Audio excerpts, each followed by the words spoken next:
Most women who see wrinkles on their forehead immediately rush to get Botox injections. But this is a potentially dangerous procedure. I found the results of large studies and was surprised because Botox causes headaches and migraines in 24% of cases, which can be bothersome for a long time. Additionally, allergic reactions often occur in 18% of cases. Can you imagine? And today I will show you a simple technique and also share secrets on how to work with your face so that these wrinkles truly disappear just from your touch without any Botox. In fact, the cause of forehead wrinkles is located in a completely different place, not here. If we look at the anatomy, what do you see? Here is the forehead, and beneath it is a muscle. This is the large fronto-occipital muscle.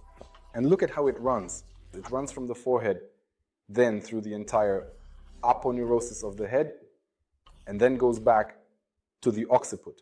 Do you see where it attaches? So, tension in the occipital area leads to folds appearing here. Can you imagine? And that's not all. If you look, these occipital muscles further transition into the posterior muscle of the fascial chain, and then it extends to the shoulders, transitions to the back, and reaches the shape pelvis. And even tension in the coccyx and lower back area can lead to creases on the forehead. Ideally, you need to work with this entire area. That is, if there are back problems, it will lead to wrinkles on the forehead. Also, if the neck is tense, everything here is shortened, it will also lead to wrinkles on the forehead. Just even tense your occiput, tense your neck, and you will feel that your forehead starts to tense up. Just do this, and you will feel that everything here starts to tighten. The second reason is that behind this muscle is the skull, the bones of the skull. And the skull bones themselves, why, can also be rigid and tense because many structures are attached inside, and this can also transmit and form creases here. Therefore, it is necessary to work at least with this fronto-occipital muscle as well as with the frontal bone itself. And then, indeed, the forehead will smooth out. And of course, there are many such non-obvious connections in our body. I have been studying them for many years.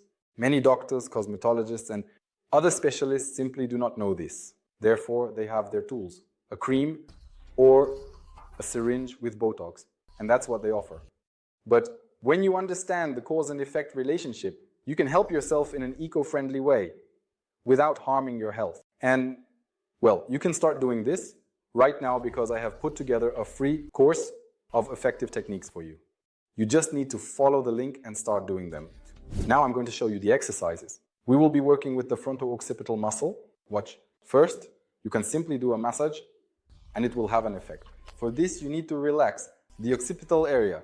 Right there, where the occipital protuberances are, you start massaging and thoroughly kneading this area. You can make movements like this. This also affects the forehead. And only at the end do you work with this area. You can also relax this muscle like this, simply kneading it with your fingers like a rake.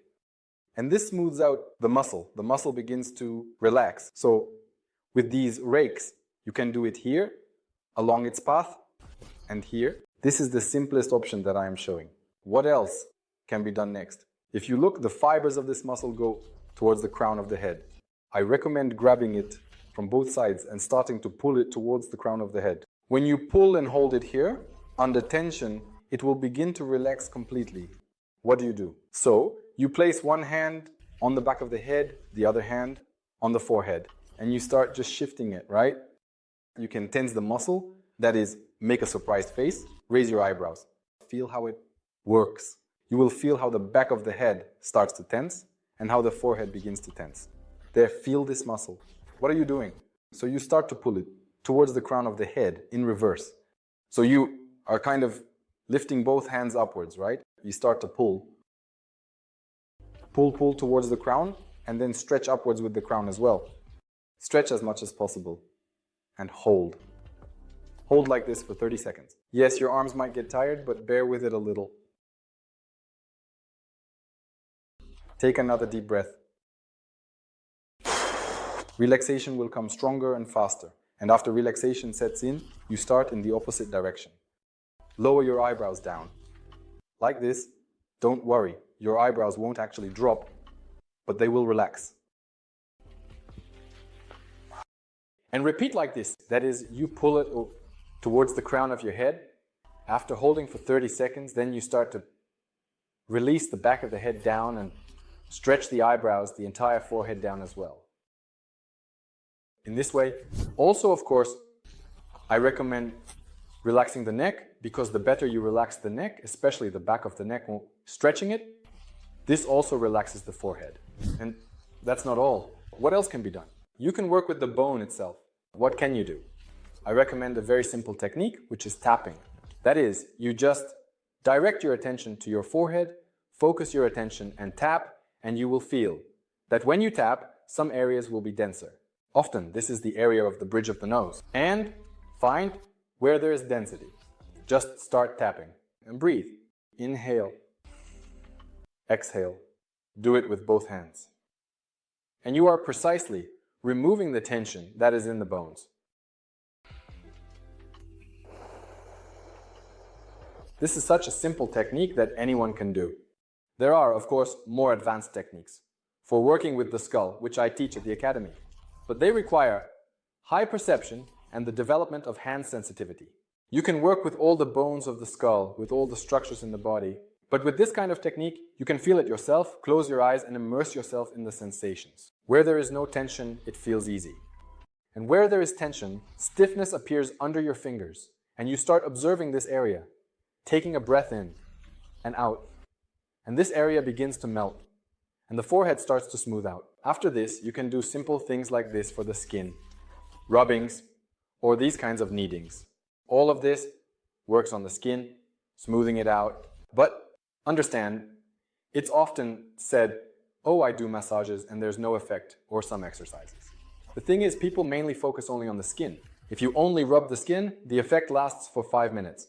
Because if the muscle is in spasm or there is tension in the bones, then everything will, of course, return. But if you work here with the muscles, the bone, and essentially the whole body, then of course, it will have an amazing effect. How do you know if you're doing the techniques correctly? There is one criterion. Before the techniques, the eyebrows easily lift upwards.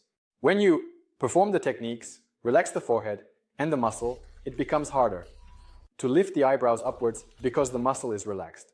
And the second criterion, of course, is that the wrinkles disappear, meaning the wrinkles smooth out. If all the techniques are completed, please write how you feel in the comments below. Dr. Alice was with you.